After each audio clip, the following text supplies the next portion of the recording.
Can you find the seal on the ball? It's hiding behind those blocks. What about the rubber band? That's over by the alligator. Does this look familiar? These photos are from the I Spy book series, introduced in 1992. And there's a good chance that either you or your kids have read them. Oh, we've seen but it before. Did you know that all all of these images were created with real objects?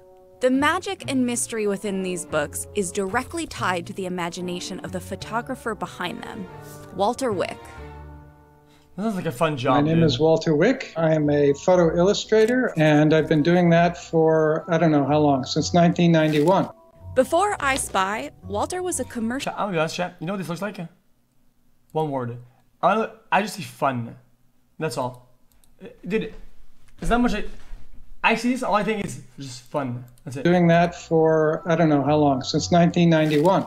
Before I Spy, Walter was a commercial photographer in New York City. One of his clients was Games Magazine, which created puzzles and activities for each issue. But how did Walter end up working on I Spy?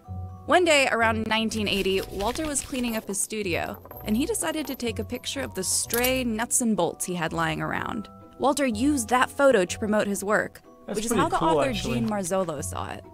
I got a call from Jean Marzolo to do a poster for her magazine, which is called Let's Find Out. It was a kindergarten magazine.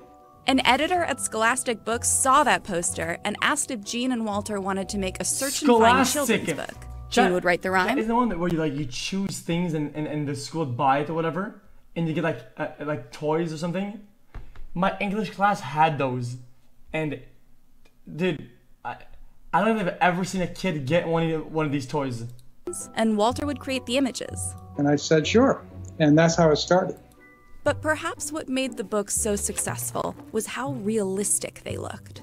The combination of props, sets, and lighting created an immersive scene. Originally, Walter used a large format camera to photograph each scene. This created huge 8x10 negatives, which was ideal because the larger image size captured a ton of detail. Then around 2004, Walter switched to digital. He now uses a Canon 5D. But Walter was quick to point out that the camera does little of the real work, because it just sits there while Walter spends weeks building the sets. Walter's studio is filled with the props and materials he uses to build these incredible images, like blocks, buttons, toys, and even pine cones. I would hide the objects as I would build the shot. I wouldn't really think about hiding the objects first. I would create the shot, make a list of the hidden objects, send it to Jean, and then she would write the rhyme. Each scene is arranged very carefully around a central idea or theme, like nature, antiques, or school. One of the problems with photo illustrations is you're limited by what you have available. The higher level concepts became harder and harder and harder to do, though, as I went on, because I didn't want to repeat myself. But I Spy isn't the only series Walter has worked on. He's also the author and photo illustrator of the Can You See What I See books and Hey Seymour, which follow the search and find style of I Spy.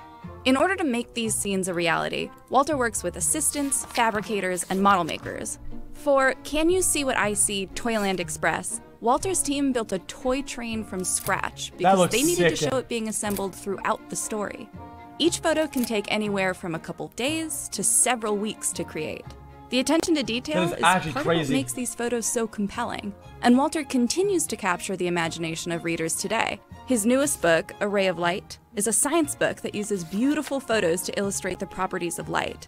It's a companion to Walter's 1997 book, A Drop of Water. I've always wanted to do the book on light. I was a little afraid of it, because as much as I work with light and I know light, I was a little afraid to trying to explain the inner workings of it to young readers. But I finally did that. The I Spy and Can You See What I See books have over 45 million copies in print. The care and attention to detail put into every frame still resonates with readers today. I was very surprised right from the very beginning how intensely kids looked at my I want to finish a video about car chases. So I just put this same intensity back into making it. Imagination and the sense of discovery are timeless. Every 5 minutes.